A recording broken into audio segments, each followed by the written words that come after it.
Гледате Дневникот на Сител. Во студиото со вас Славица Арсова.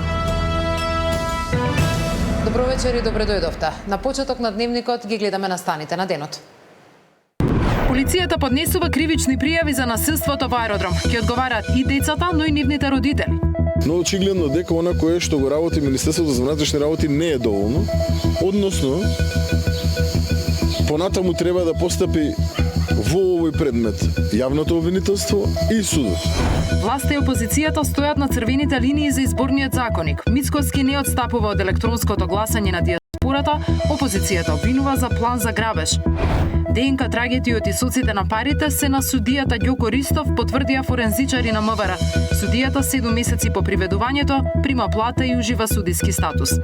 Најмалку 18 убиени во руски напад врз Киев. За изборниот законник, политичкиот диалог, ЕУ интеграциите, реконструкцијата на владата и реформите, во тема на денот во Дневникот ќе разговарам со председателот на владата и лидер на ВМРО-ДПМН Христијан Мицкоски. Останете со нас, почнува Дневник.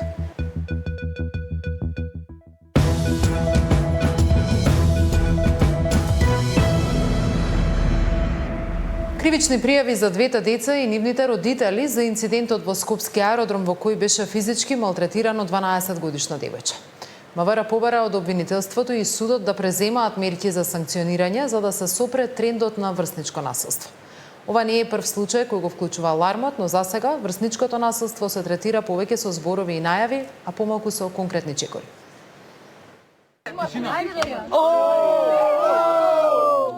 Кривични пријави за насилните девојчиња и за нивните родители најави МВР. Откако јавноста беше згрозена од видеото на кое се гледа како две малолетнички тепаат 12-годишно девојче, а тоа клекнато на колена им се извинува. Во полициска станица биле повикани и неколку од децата, кои снимаат, навиваат и го поттикнуваат насилството. Кјутете како ќе пука! Кјутете! Ајде! Немилиот настан вчера во полиција го пријавила мајката на жртвата, а бил извршен и лекарски преглед на тепаното дете. Ќе бидат поднесени кривични пријави против оној кој што исполнува законски услови за истото, но и против родителите. Станува збор за кривично пријава насилство, кој што ќе биде поднесено и воено малтретирање и запуштање на малолетно лице. Со што ние ќе си ја сработиме работата како Министерство за внатрешни работи, како што сме ја сработале работата и во рамки на другите случаи во минатото. Но очигледно дека она кое што го работи Министерството за внатрешни работи не е доволно, односно понатаму треба да постапи во овој предмет јавното обвинителство и судот. И сето тоа да биде соодветно споделено со јавноста, да преку медиумите бидат запознаени сите оние кои што во иднина повторно ќе се дрзнат да направат вакво насилство, дека за истите следи санкција. Посериозен пристап и построги мерки од страна на институциите кон врсничкото насилство за кое веќе одамна е вклучен алармот, поради се позачестените случаи, бара и адвокатката Маја Ристова. Таа застапува дете жртва на булинг во Штип, но вишото обвинителство ги ослободило од одговорност родителите на насилните девојчиња, зашто не знаеле и не се согласувале со тепањето. Ние на хартија имаме закон кој што предвидел мерки, меѓутоа во пракса истиот не се применува. Како што кажав, мерките се благи и треба веќе конечно да се изрекуваат мерки кои што ќе има ефект, кои што го намалат насилството. Овие насилници никогаш повеќе да не го сторат, меѓутоа биде порака и до другите деца, малолетници, да не го прават истото. Во спротивно, каква порака се испраќа? Каква порака испраќаат институциите дека секој родител може да не врши грижа и надзор на детето затоа што нема да одговара, затоа што законодавецот го ослободува одговорност. Денеска во јавноста се појави ново грозоморно видео на кое се гледа како 14-годишно момче лежи облеано во крв во Ченто. Од МВР соопштија дека настанот бил пријавен пред 10 дена, кога малолетник бил физички нападнат од 3 полнолетни лица, од кои едното му нанело повреда со остар предмет и се преземале мерки за расчистување на случајот. Александар Динев, Сител телевизија. И Министерството за образование бара решение за насилството меѓу младите. Денеска средба на министерката со Комората за психолози. Апелот е до родителите будно да го следат однесувањето на нивните деца. Тука сме и да поразговараме со родителите, поканите се родители, за да ни ги прикажат и објаснат предизвиците, за да дадат идеи, за да ги споделат со нас искуствата, за да може Комората на психолози на Македонија, зашто сум им бескрајно благодарна, да ни помогне да најдеме начин да се справуваме со овој проблем. Прво ги им укажуваме дека треба да го забележат нагла промена на однесувањето кај децата. Значи дете кое што до пред неколку месеци или до минатата година кога завршило полугодието било весело, ведро и така натака, наеднаш има и со добар успех, наеднаш веќе на следното полугодие почнува има пад на успехот, значи може да бидат когнитивните способности, доаѓање наспано, може да се забележува занемареност или во обликувањето. Власта и опозицијата стојат на црвените линии за изборниот законик. Мицкоски не отстапува од електронското гласање на диаспората, опозицијата обвинува за план за грабеж. ДНК трагите од исоците на парите се на судијата Ѓоко Ристов, потврдија форензичари на МВР. Судијата 7 месеци по приведувањето прима плата и ужива судиски статус.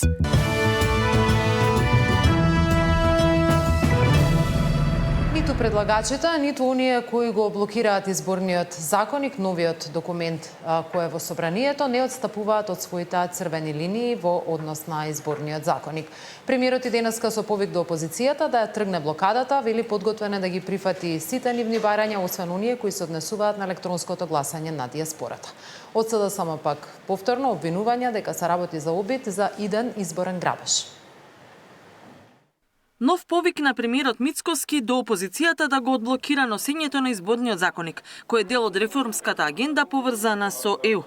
Мицкоски повтори дека ВМРО-ДПМН е подготвена за да се постигне политички консензус да ги прифати сите барања на опозицијските СДСМ и Левица, освен црвената линија за електронското гласање на диаспората. Што јас навистина жалам, нашата порака беше јасна, кажете се ќе прифатиме. Не ви одговара гласањето да биде со заокружување на бројче име во ред, дајте амандман, ќе го прифатиме. Не ви одговара начинот на понесување на жалби после гласањето во ред, кажете како, се ќе прифатиме. Но наша црвена линија е гласањето на диаспората, бидејќи диаспората мора да се чувствува поврзана со својата татковина, бидејќи наша цел како влада е еден ден таа диаспора да си ја вратиме дома. Јас се надевам дека конечно од СДСМ и од политичката партија Левица, од оваа коалиција ќе се осмелат, ќе ги остават своите политички мотиви во своето политичко мочуриште, ќе се вратат во парламентот, се уште има време и оваа реформа да ја испорачаме. За сега без одговор од власта, пак е вчерашниот предлог на лидерот на СДСМ Филипче да се формира експертска работна група која ќе работи на предлогот за диаспората, бидејќи и онака тие одредби треба да се применуваат од 29-та. Но и покрај повикот на Мицкоски, опозицијските СДСМ и Левица не отстапуваат од речиси 14.000 амандмани со кои вчера ги блокираа изборните правила. Од СДСМ обвинуваат дека власта, според нив, преку неконтролиран систем на електронско гласање на диаспората, го загрозува целиот изборен процес за да ги надомести изгубените гласови дома. Додека секој граѓанин кој гласа во татковината минува ни строги процедури, проверка на личен документ, подпис во избирачкиот список и идентификација со отпечаток од прст, Мицковски сака за околу 200.000 потенцијални гласачи во диаспората да нема исти правила и да нема никаква контрола. Без да се гарантира дека гласот е даден лично, со можности за злоупотреба од ВМРО, со притисок, со присуство на други лица и злоупотреба на идентитетот на гласачот. Од левица пак велат дека електронското гласање на диаспората намерно е вметнато. Причината е очигледна, со свесното туркање кон пропаѓање на измените на изборниот законник останува во сила постојниот кој им одговара на поголемите партии. Тој го задржува неравноправниот изборен надпревар и меѓу другото, овозможува левица и на следните избори да остане единствената парламентарна партија со пратеничка група која ќе биде лишена од можности и средствата за рекламирање, додека сите останати учесници ќе располагаат со таа можност, коментираат од партијата на Апасиев. Според последните информации од собранието, за да бидат архивирани и преведени сите амандмани, ќе бидат потребни неколку недели, но дури и кога ќе заврши тој процес без повлекување на опозицијските амандмани, речи си е известно дека дебата за новите изборни правила нема да се случи. Катерина Нешкова, Сител телевизија. По тема на денот, како што најавив, разговарам со председателот на владата и лидер на ВМРО-ДПМН Христијан Мицковски. Добро вечер и добро дојдовте во тема на денот. Добро вечер и благодарам на поканата. Ќе почнам со темата која сега можевме да ги видиме денешните политички реакции. Премиере, подготвен ли сте да немаме нов изборен законник, со оглед на тоа што велите црвена линија е гласањето на диаспората електронско? Видете, јас би сакал да имаме нов изборен законник и ние како ВМРО-ДПМН изминативе месеци бевме прилично конструктивни во рамките на таа дискусија која што се водеше во парламентот со другите парламентарни политички партии. И речиси се прифативме тоа што се бараше. И во делот на средствата кои што се одвојуваат за рекламирање и други видови на барања кои што ги испорачуваа за време на таа дискусија, така што ние релативно сето она кое што се побара од нас, ние го прифативме. И се беше добро до викендот. Кога во понеделникот политичката партија Левица, која што договараше цело време, 4 месеци работеше на изборниот законник, буквално 4 месеци, им се прифатија сите амандмани, нив ги интересираше финансирањето на кампањата и тоа им го прифативме.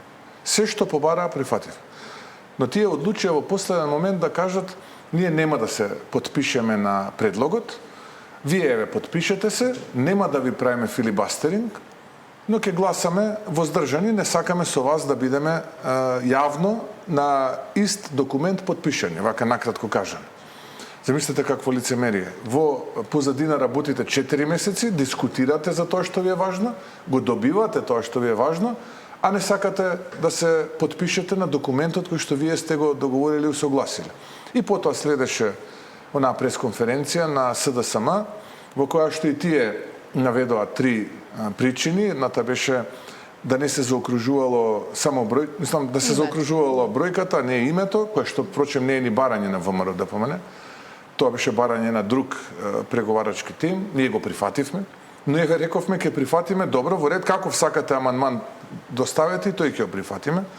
Второто беше, мислам, околу жалбите кои што се однесуваат на избирачкиот процес, и тоа не беше барање на ВМРО-ДПМН, на друга преговарачка група беше во ред, и тоа го прифативме. Еве, дајте амандман, немаме никаков проблем. Сега дојдовме до диаспората. Се беше усогласено за електронско гласање, не е само Франција, мислам, сега тие даваат безсмислен, како да кажам, предлог, односно пример даваат, иако Франција има околу 9 милиони пасоши кои што се нерезидентни пасоши, односно се луѓе кои што се надвор од териториите на државата. Има многу други примери, се да не ги редам. Еве, јас јавно кажувам, дајте да најдеме начин како да го зголемиме гласањето на диаспората. Не е битно дали тоа ќе биде електронско, дали ќе биде со писма. Еве, дајте да најдеме начин, не е битно, да најдеме некоја пракса во светот како би успеале на тие луѓе да им овозможиме правото на гласање да го остварат на поедноставен начин, бидејќи сега конкретно го давам примерот со австралискиот континент. Вие треба да патувате и по 10 часа авионски за да го остварите своето право и да се вратите назад. Мислам, ретко кој ќе биде мотивиран и инспириран тоа да го прави, ќе признаете. Но доколку му возможите преку својот паметен телефон или еве преку пошта со писма или било како, небитно, нека се најде начин како тоа ќе се направи. Подготвени сме да седнеме да разговараме, само да го зголемиме, да ја зголемиме излезноста кај диаспората. Ние сме подготвени да седнеме и да повторно преговараме. Имаме време да завршиме овој изборен законник. Впрочем, и не се важни сите оние средства кои што ќе ги изгубиме. Важно е да имаме изборен законник кој што ќе ги вклучува и содржи во себе препораките на ОПСИ и ОДИХР и кој што ќе обезбеди поголема излезност за време на изборите, ние велиме од претседателските 29 па натаму. Еве, тоа е тоа кое што ние цело време го збориме. Сега имаме многу принципиелен став. Мојот печаток беше дека единствена опција за вас е електронското гласање на диаспората. Вие вечерва велите дека и другите можности кои ги нудат земјите членки на Европската унија, како што е гласањето преку пошта, има таму и други решенија и преку полномошно на лице кое што е во државата. Има различни решенија. Електронското всушност во ЕУ е најмалку застапено. Рековте Франција и Естонија е другиот пример. Не, има и други примери во соседството, имаме Босна, имаме сега Албанија по најново, има Грузија. Мислам, можам да ви ги редам и многу други примери, не се само за ЕУ, само тие не е честа пракса, и напротив е некаков исклучок. Но гласањето по пошта на пример е пракса во Соединените американски држави имаме исто така електронско. Мислам, видете, суштината е да обезбедиме поголема излезност на диаспората, поголема комуникација меѓу татковината и диаспората, затоа што целта ни е да ги вратиме тие луѓе. Ова ќе им биде еден мост, едно чувство дека тие учествуваат во политиките во сопствената држава, во татковината, од која што поради X причини заминале, некои за секогаш, некои заминале времено, целта ни е нас да ги вратиме тие луѓе. Сега некој се одлучи да прави филибастеринг и да не го дозволи правото на диаспората да се чувствува како да е дома. Тоа е суштината на целото. Да, и од друга страна е стратешки интерес на државата да имаме ние успешни претседателски избори, за да не треба да го менуваме моделот на избор на претседател на државата. Во тој контекст ја разбирам потребата за обезбедување на поголем број на избирачи кои што би се вклучиле во изборниот процес. Но нели тоа сепак не сме да биде на сметка на тоа изборите да бидат фер и регуларни и да нема злоупотреби. Опозицијата обвинува дека преку можноста да бидеме една од ретките сепак држави кои ќе овозможат електронско гласање, може да се случи изборен грабеж. И тоа како загриженост можеме да го прифатиме. Ја не можам да го прифатам, бидејќи не слушнав ни еден аргумент како тоа ќе се направи тој изборен грабеж. Тоа е исто како да кажете, додека сме ние во просторијата, надвор врне, а не знаеме дали врне, ниту па имаме некаков аргумент дали надвор врне. Сега они излегуваат и викаат, ќе има изборен грабеж. Добро, како? И велат, ако има, замислете, хакерски напад, некаков, мислам, сега да бидеме сериозни. Ние зборуваме за 2029 година. Тоа е за 3 години, отприлика нешто помалку од 3 години од денес. Ова што вие го кажавте за успешен избор на претседател, е политички аргумент. Ние сме земја членка на НАТО, врховен командант е претседателот на државата. Ние не би требало да влеземе во еден процес кој што во континуитет ќе рефлектира нестабилност. Или пак ќе се претвори во внатрешни политички претумбации или пазари и така натаму. Суштината е дека со поголема излезеност на диаспората ние имаме национално чувство поголемо кај нив, второ политички аргументи овие што кажуваат, има и економски. И сега ние имаме гласање на диаспората, но само во ДКП-ата, во дипломатско-конзуларните представништва. Ние трошиме милиони, праќајќи луѓе од тука да одат таму, да го спроведат процесот на гласање и да се вратат назад и во прв и во втор круг. Значи имаме многу аргументи зошто ние треба да го поедноставиме тој процес, а не да го усложнуваме. И впрочем, се беше договорено. Ме разбирате, се беше договорено. Ја не знам зошто се случи се тоа. Односно, ви кажав што беше мотивот најпрвен за едната опозицијска политичка партија и потоа до вие другиве да не останат пократки и тие ете ти ги на пресконференција и тие ќе правеле филибастеринг, па едните ќе правеле 10.000 амандмани, другите ќе правеле 3.500 амандмани. Во ред се борат и Левица и СДСМ против диаспората. Јас не ги разбирам зошто тоа го прават. Ја не можам да сватам зошто тоа го прават. Но во ред, тоа е нивната политичка логика. Некаков диалог за да се најде решение, бидејќи вие нудите сепак различни можности за да се најде. Отворени сме ние, уште денеска, уште утре, да седнеме, да разговараме за сите модалитети кои што ќе овозможат, еве да бидам попрецизен. Прво јас навистина не можам да ги сватам СДСМ зошто ќе го имаат чувството дека во 2029 ќе бидат опозиција. Право тоа не го разбирам чувство. Предпоставувам они што од сега мислат дека ќе ги изгубат следните парламентарни избори, иако најавуваат во нивната риторика дека ќе ме апселе мене пред да сум се вратил на факултет и така натаму, тоа значи дека тие уште од сега велат дека во 2029 година ќе бидат опозиција и власта тогаш ќе ги намести изборите, тоест ВМРО-ДПМН. Во ред. Тоа можам да го прифатам како констатација дека тие однапред признаваат од денешна оптика дека тогаш ќе бидат опозиција. Во ред.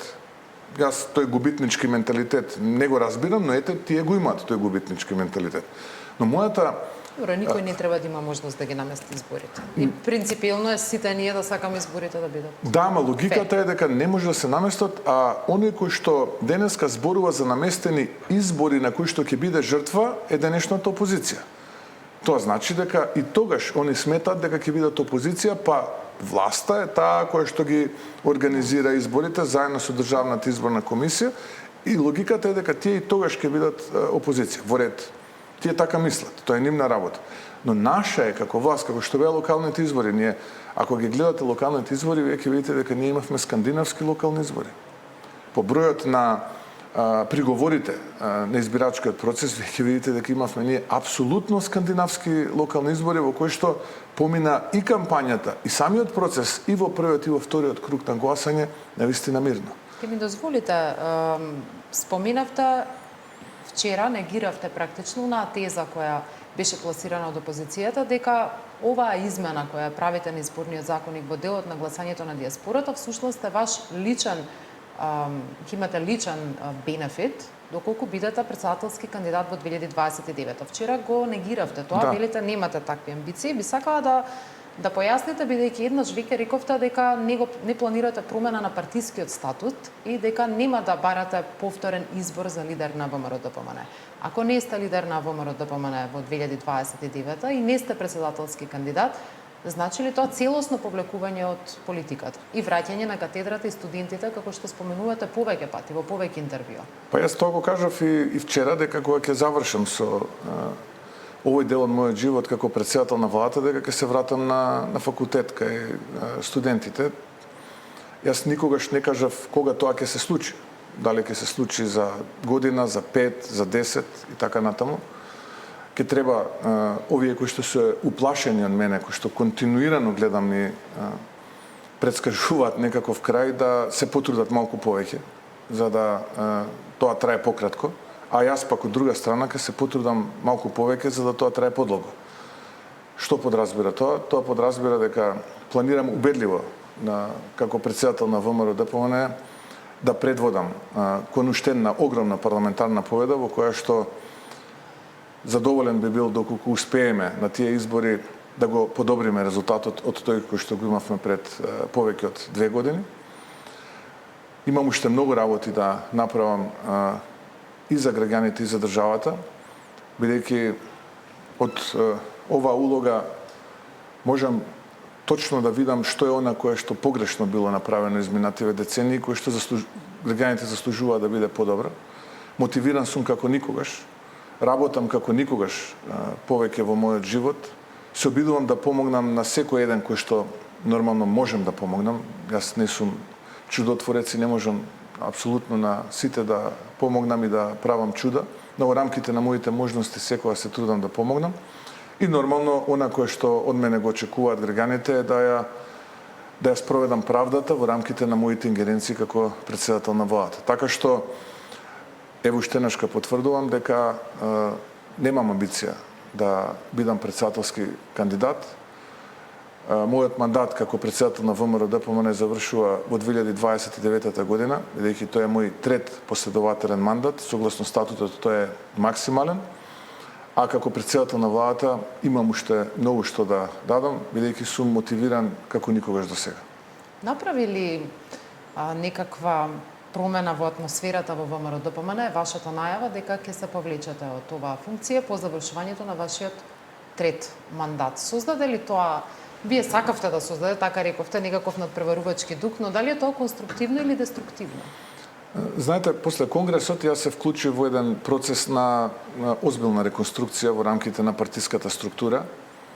Тоа беше еден процес кој што ја целосно обнови партиската структура. Имаме повеќе од 1/3 претседатели на комитети нови лица, кои што треба да внесат нова енергија.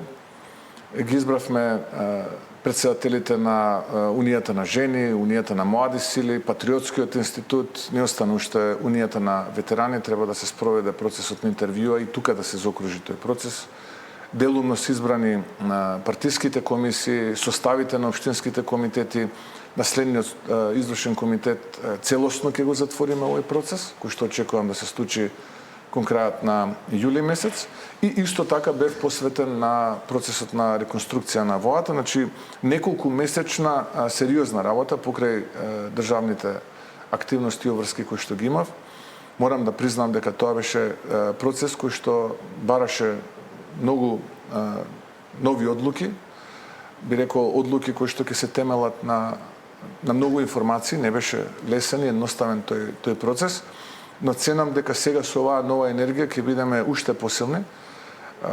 Чувствувам дека моите соработници се ужасно инспирирани, дека секој ден го чекаат за да направат проект повеќе и очекувам дека во периодот кој што следи таа инспирација ќе ја видат и почувствуваат и граѓаните во подобро, се разбира. Но рековте не сите.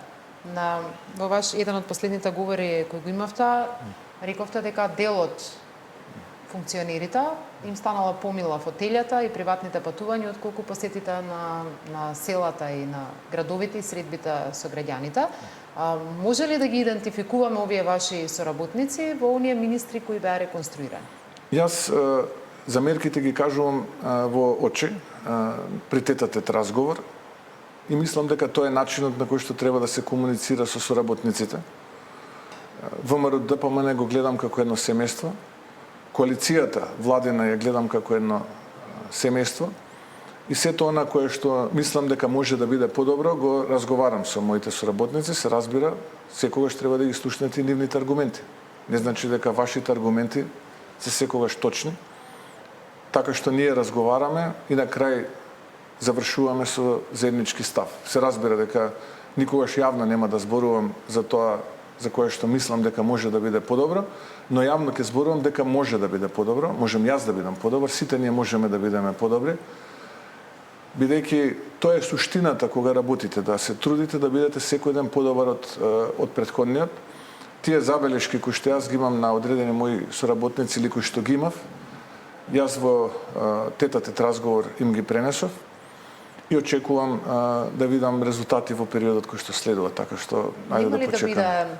Има ли јавноста да има поголема доверба ако реагирате како менаџер на владиниот тим кога има проблем во конкретно министерство? Сега ќе дадам пример, има проблем со ИПАРТ, го менувате министерот за земјоделство. Или има конфликт со Синдикатот на култура, го менувате тогаш кога се случува проблемот министерот за култура. Наместо да биде реконструкцијата зацкриена зад некаков меѓукоалициски договор и еден голем пакет, без да се посочат конкретните проблеми кои ве довеле како менаџер до некоја таква одлука.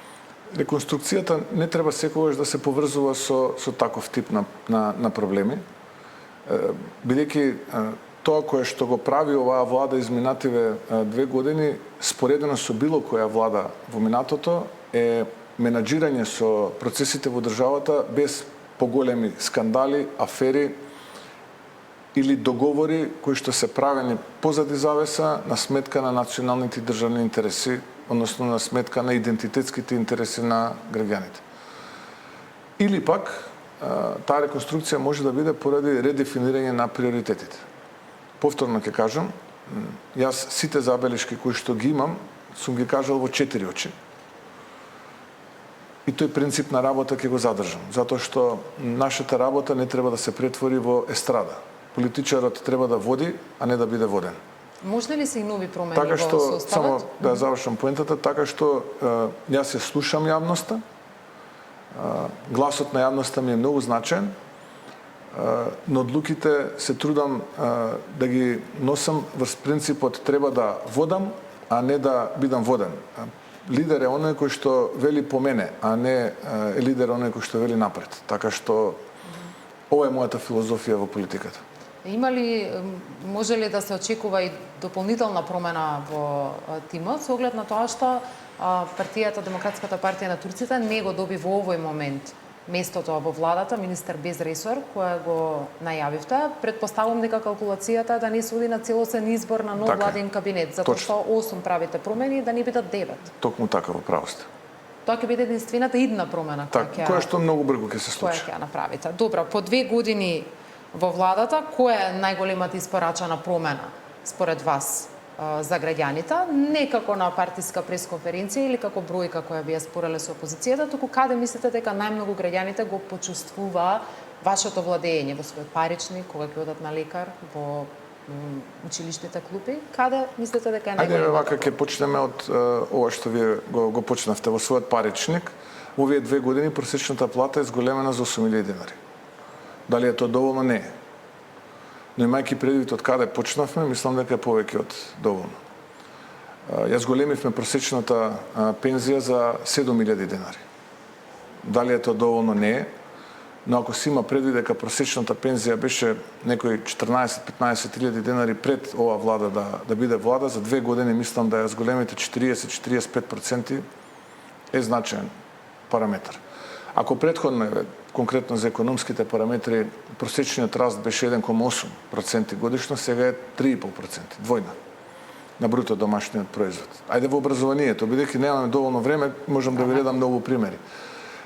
Порано учениците цела година нема учебници, сега ги има во април за од септември. Нека имавме пред некој ден со министерката промоција на учебници, нови 60.000 парчиња кои што ќе ги добијат, а сите книги ќе бидат на маса кај нив на 1 септември. Нешто што порано морате да се сложите со мене, представуваше голем предизвик за претходната влада. Да, имаше неколку години. И процес кој што беше поврзан со, би рекол, многу скандали и недоречености.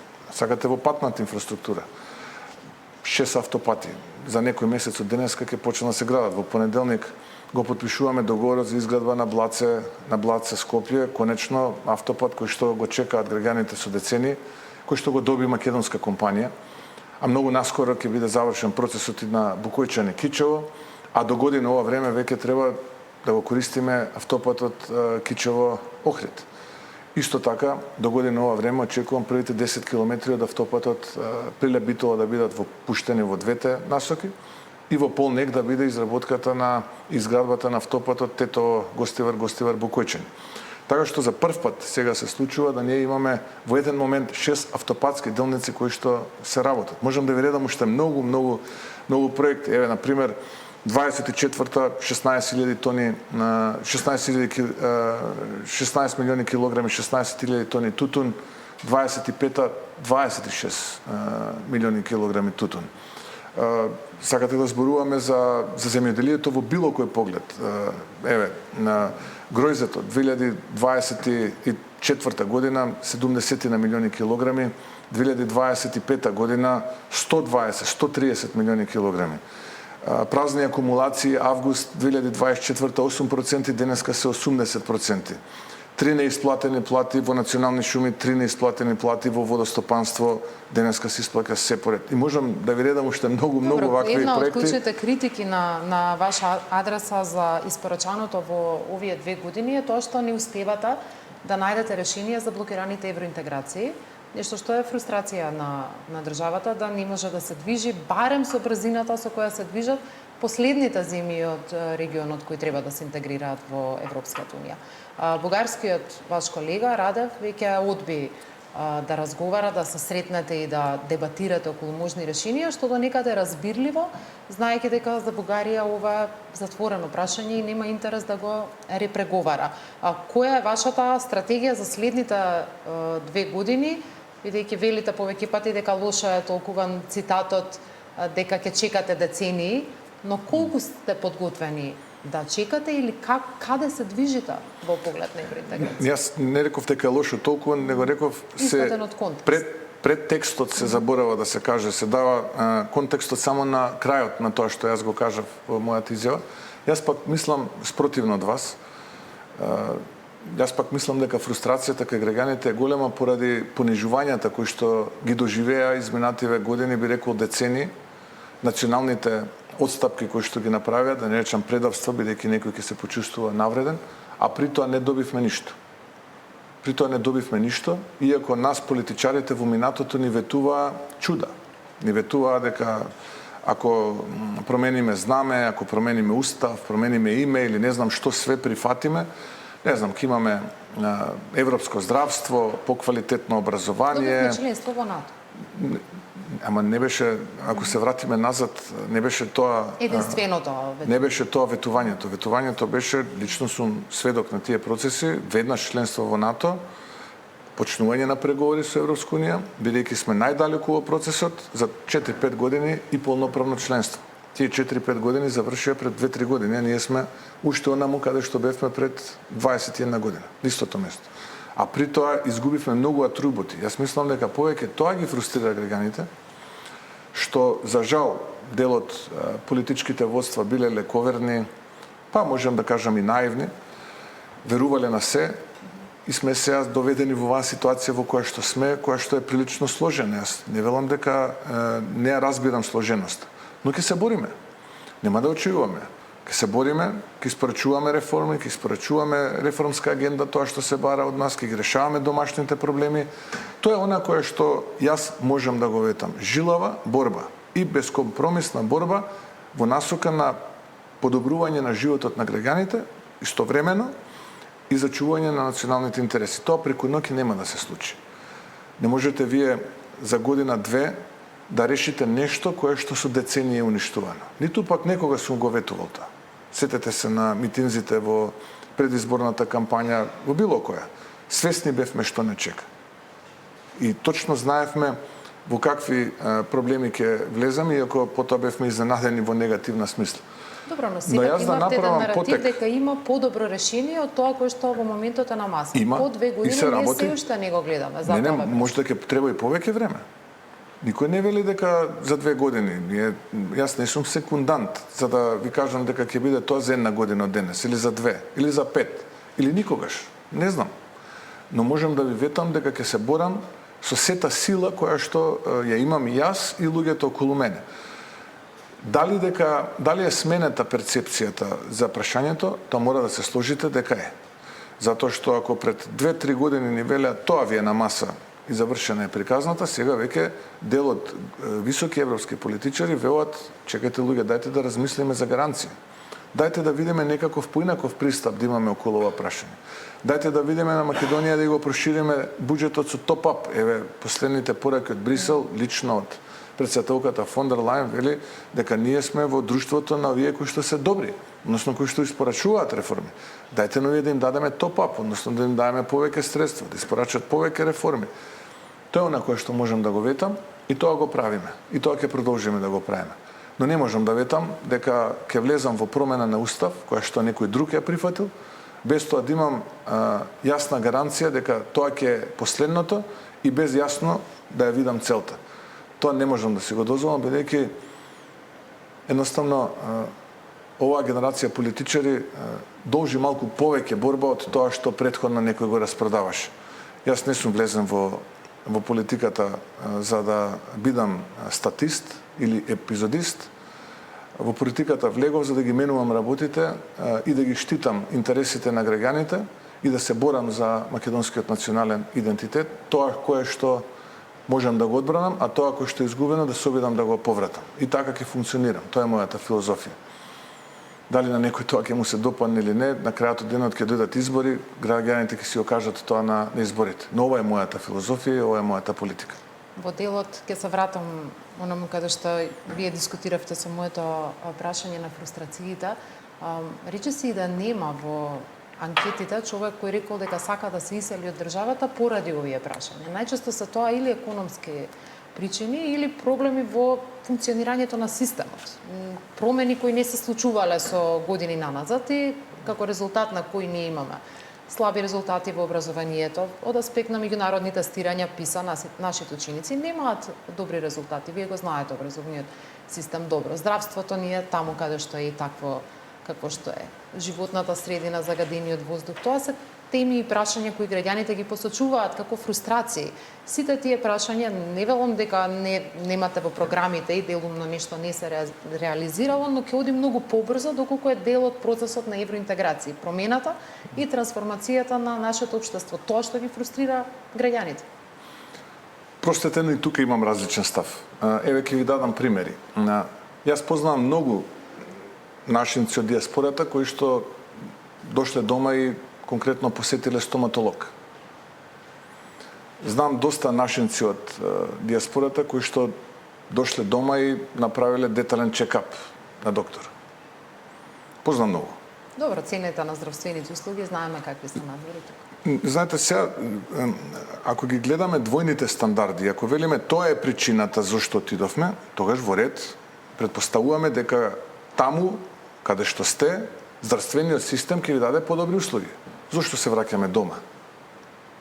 Познавам многу нашинци кои што, да речеме, во својот куфер покрај алиштата имаат уште еден куфер за антибиотици и друг тип на лекови, кои што ги носа со себе таму. Мора да сме реални, да и кажуваме работите како што се. Затоа што не секогаш работите онака како што се ги кажуваме во јавност. Сега доаѓаме до суштината. А која е суштината? Точно е дека ние сме печалбарска земја. И тоа е така со векови. Разликата која е? Разликата е таа што во минатото просечно македонско семејство бројката била 4-5, а можеби и повеќе. Па еден или двајца кога ќе отидат на, како што тие архаично кажувале, гурбет, можеби тоа и не се чувствувало во генералната популација. Денеска, прво бројката е помала, зборуваме од аспект на бројноста на семејството и тоа се чувствува, тоа е прво. Второ, факт е дека дел од тие луѓе заминале во, би рекол, во тугина, затоа што се обиделе таму да ја бараат својата среќа и да видат да градат живот таму и да се обидат да живеат подобро и поквалитетно отколку дома. Но никогаш таму не можат тие да се чувствуваат како домашни, секогаш ќе бидат дојденци. Секогаш ќе бидат дојденци. И денеска имав еден настан во Неготино и дојде една мудра жена со која што разговаравме, повозрасна, вели, јас се уште не сум слушнала песна која што некој ја напишал дека е подобро таму отколку дома. Кога некој ќе ми каже песна која што некој ја напишал дека е подобро во тугина отколку дома, нека дојде, нека ми каже и тогаш можеме да разговараме каде е подобро. И таа народна мудрост можеби ќе ме следи цел живот и ќе ја прераскажувам. Еве, можеби делувам и сега на малку чудно, но еве денеска, ова денеска го слушнав. И голема мудрост слушнав денеска. Но факт е дека ние треба да ги подобриме перформансите дома. Факт е дека за тоа ќе треба време, бидејќи години, децении наназад се случувале лоши работи. Факт е дека денеска е многу побрза комуникацијата отколку пред 10, 15, 20 години, имајќи предвид паметните телефони, социјалните медиуми. Секој денеска е својвиден медиум и секој може да креира јавно мислење, секој може да создаде бран и така натаму. Но исто така има уште еден факт кој што пред некој ден го добив од Министерството за внатрешни работи, дека ова е прва година после не знам колку во која повеќе граѓани бараат враќање на македонското државенство од тие што бараат отпис. Го ставате тоа во контекст на можноста со измените на законот во Германија, со кои се овозможи да има двојно државенство. Небитно каков е контекстот. Тој контекст можеше и до година, и минатата година да биде. Контекстот не е важен, важна е желбата. Јас не велам дека сите тие кои што ќе го повратат македонското државенство, еве ги утре дома тука. Не велам. Но добро е што тоа го прават. Тоа значи дека си ја сакаат татковината и дека еден ден планираат да дојдат. А ние треба да, што сме тука, домашните, да обезбедиме услови тие да дојдат. Тоа го правам секој ден. Се трудам, работам, мотивиран сум максимално колку што можам, за да создадам услов повеќе и да донесам семејство повеќе дома тука, во Македонија, да си се врати. Некогаш успевам, некогаш не успевам. Но тоа е она што мене ме инспирира како политичар. За крај околу политичкиот диалог, така почнавме, најавивте можност за разговори околу изборниот законник. Лидерот на опозицијата често вели дека имало подадена рака од него кон вас по трагедијата во Кочани и за реформските процеси и за другите стратешки прашања која вие практично сте отфрлила. Има ли простор за сериозен диалог и консензус по некои важни прашања? Наспроти сегашната секвенца во историјата во која вие од собраниска говорница му се заканувате практично со апсење, а тој вас ве нарекува шеф на мафија. Јас прво не се заканив на собраниска говорница, туку на пратенички прашања беше поставено прашање од страна на пратеникот Филипче и јас само пренесов тоа кое што е вокс попули, кое што стигнува до мене, што е тоа што го очекуваат граѓаните. Јас не реков дека јас можам да судам некого или да осудувам како што јас сум суден. Зборувавте за чувства, затоа ги поврзав практично двете ваши. Добро, јас понекогаш знам да бидам чувствителен, но тоа е сосема некоја друга тема. Јас никогаш не се заканувам, а тоа кое што мене ме нарекуваат шеф на мафија или организирана криминална група и така натаму, е политички памфлет и предпоставувам дека некои пиар стратези во комуникацијата ги подучиле така, им дале таков совет, сега ти ќе го навредуваш и на тој начин ќе стетне некаков кредибилитет. Од друга страна, пак, мојот адвокатски тим ми вели, овде има многу основи секој ден за тужби. Други пак ми велат, твојот праг на толеранција сепак ти си јавна личност треба да биде голем. И јас се одлучив да ги слушам овие вторите кои што велат прагот на толеранција е голем, во ред, нека тие навредуваат, ние ќе работиме. Но на што најмногу вака ме загрижува и кое што треба да се анализира е фактот што гледам дека тинејџери во отсуство на кредибилни ликови во опозицијата, тинејџери читаат соопштенија во кои што мене ме нарекуваат шеф на криминална група и шеф на организирана криминална и на мафија. Предпоставувам тие не може да се сетат на времето кога македонскиот бизнис се редеше во еден хотел во југоисточна Македонија и носеше арач од секој бизнис што го правеше.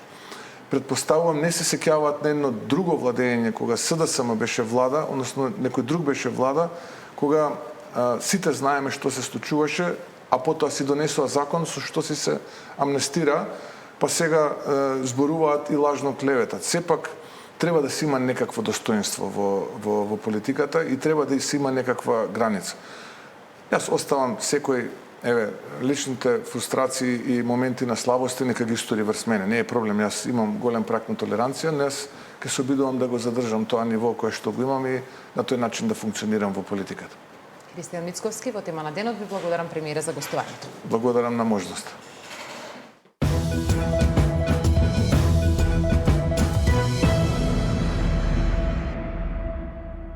Во продолжение гледаме вести од